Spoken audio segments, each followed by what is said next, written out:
c'est un rodage, on est d'accord, c'est du test. Je vais lire mes notes. Hein.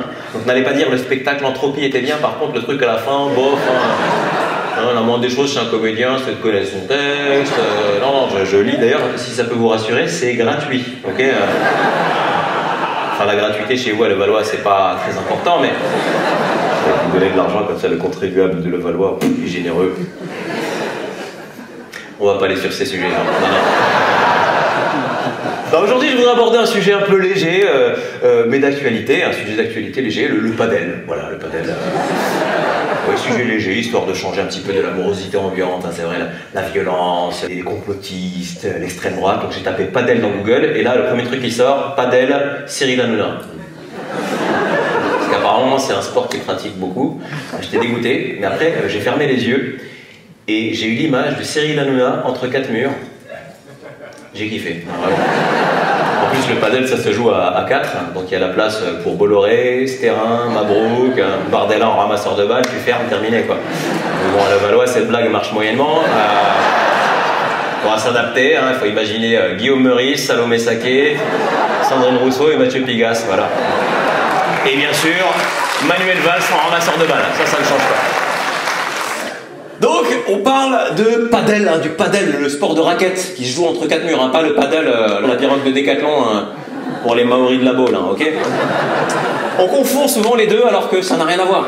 C'est parce qu'en fait, l'ancêtre du paddle, c'était le paddle tennis, qui était un tennis qui se pratiquait sur les croisières anglaises avec les pagaies des canots de sauvetage, avant qu'ils se rendent compte que c'était utile pour voguer entre les icebergs.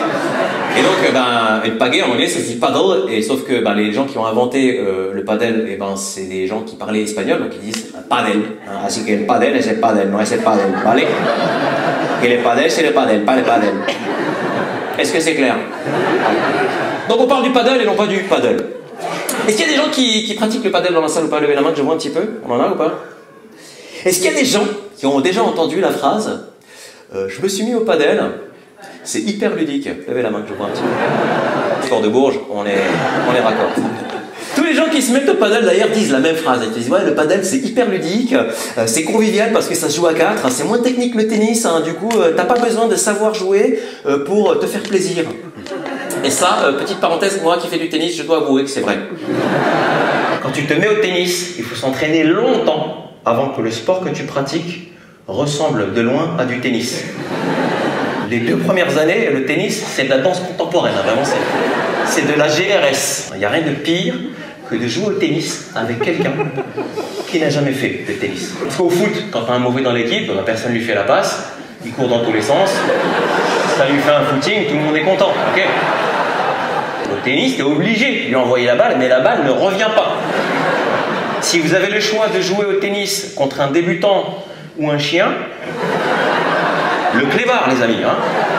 Parce qu'au moins, lui, il te ramène la balle, ok? C'est un sport addictif, le padel, hein, vraiment. Mesdames, si votre mec vous raconte qu'il est au padel, eh ben, il est au padel, hein, je crois. Sport addictif, sport tendance aussi, hein. Fini le bonhomme qui parle de foot, hein, qui fait des blagues sexistes, non, le padel. Hein, ça. Le padel, c'est vraiment le sport du mal déconstruit de droite. Comment est né le padel? Le padel, en fait, est né comme ça. C'est un homme d'affaires mexicain, Enrique Corcuera, qui, en 1969, veut construire un court de tennis dans son jardin, sauf qu'il n'a pas assez de surface, donc il fait un court plus petit, avec des murs tout autour, pour pas avoir à aller chercher la balle chez le voisin. Okay, ce qui prouve que c'est un faux riche. Parce qu'un vrai riche, un émirati, non seulement il a la place, mais en plus, il te construit un court 3 fois plus grand. Hein, comme ça, son fils, il met jamais la balle out et il est fier. Il dit My son Ahmed ibn Mahmoud ibn Mohammed Carlos Al-Kharraz is the greatest of all time. He will win Roland Garros in Dubai. Ok?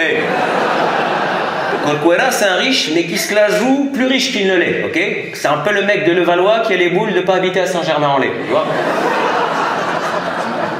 C'est mal celle-là.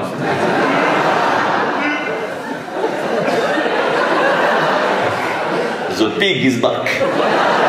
Et donc voilà, Corcuera, il fait son petit terrain comme ça, sauf que là, il y a un pote qui lui rend visite, un improviste, le prince, je n'invente rien, Alfonso Maximiliano Victorio Eugenio Alejandro María Pablo de la Santísima Trinidad y todos los santos de Hohenlohe-Langenburg.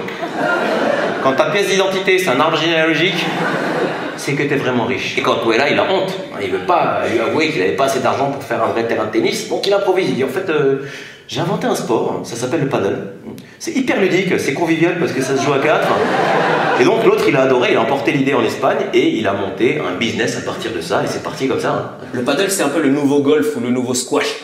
Les gens, quand ils ont un business à régler ou un truc comme ça, ils disent on en parle, on fait un paddle. C'est un paddle qu'on signe des deals, c'est vrai. Bon, après, il y a businessman et businessman. Moi, j'ai un pote qui organise des tournois de paddle le mardi matin. Donc, soit c'est des businessmen qui signent beaucoup de deals, soit c'est des businessmen qui signent un deal qui s'appelle rupture conventionnelle. Alors, voilà.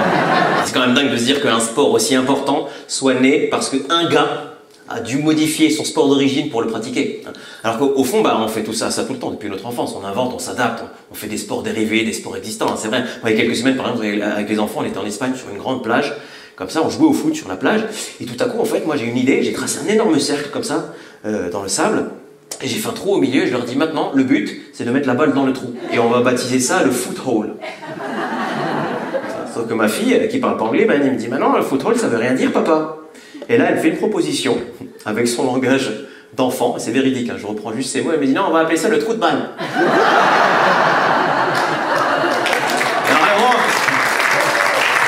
Gros silence sur la plage. Même les mouettaises là.